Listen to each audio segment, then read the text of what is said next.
कार्तिक कथा अध्याय 21वां। चैनल पे नए हैं तो कार्तिक कथा सुनने के लिए चैनल को सब्सक्राइब करें। प्रेम से बोले हर हर महादेव। लक्ष्मी नारायण की जय। राधे राधे। कृष्णा कृष्णा।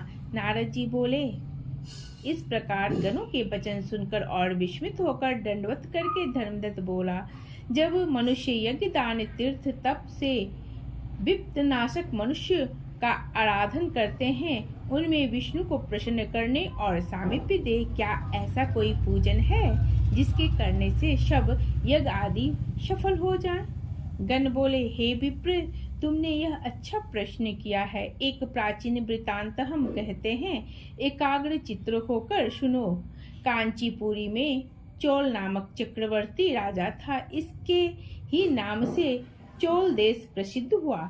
उसके राज्य में कोई आदमी दरिद्री, दुखी, पाप, बुद्धि और रोगी नहीं था। असंख्य यज्ञ करने वाले उस चौल के स्वर्ण यज्ञ स्तंभ से ताम्रपनी नदी के दोनों किनारे चैत्र रथ नाम के कुबेर की तरह शोभायमान थे। एक समय वह राजा अनंत शयन को गया, जहाँ कि योग माया के आश्रम में भगवान शेष शैया पर शयन करते थे। उसने वहां लक्ष्मीपति भगवान का मोतियों और सुंदर स्वर्ण के फूलों से पूजन किया और दंडवत प्रणाम करके वहां बैठ गया। तब उसने हाथ में तुलसी और जल लिए कांचीपुर में रहने वाले विष्णु भक्त को भगवान को स्नान कराते और तुलसी पात्र से पूजन करते पाया। उनके ऊपर ब्राह्मण द्वारा चढ़ाए तुलसी दल से उसके रत्न ढक गए। यह देख राजा कुपित होकर बोला, यह मानिक स्वर्ण से मैंने पूजा की है। विष्णुदास, वह सब तुलसी पत्रों से तुमने क्यों ढक दिया? तू विष्णु की भक्ति नहीं जानता है, ढोंगी है जो तू मेरी शोभा युक्त पूजा को ढकता है। तब वह ब्राह्मण राजा के गौरव को तुच्छ समझकर बोला, हे राजन, तू भी भक्ति को नहीं जानता। तुझे राज्य लक्ष्मी का घमंड है। तूने पहले कितना विष्णु व्रत किया है?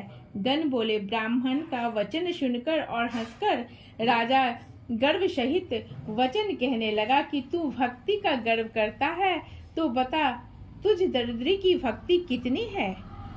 विष्णु को प्रसन्न करने वाले यज्ञ दान आदि तूने नहीं किए और ना पहले तेने कोई मंदिर ही बनवाया।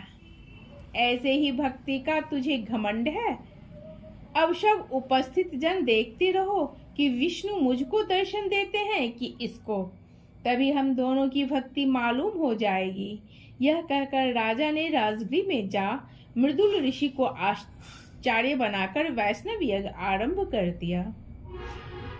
उस यज्ञ में बहुत से ऋषि आए, बहुत सा अन्न धन संपत्ति लगाया गया।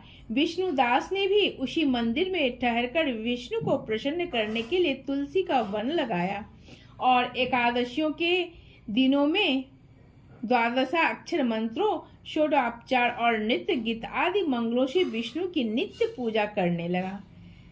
चलते में, भोजन में, शयन में सदा विष्णु को स्मरण करता रहता और समदृष्टि होकर सब में विष्णु को देखता।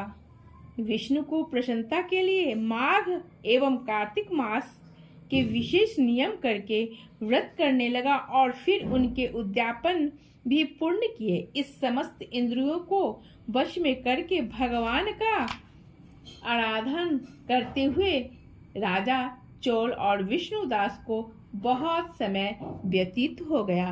प्रेम से बोले हर हर महादेव।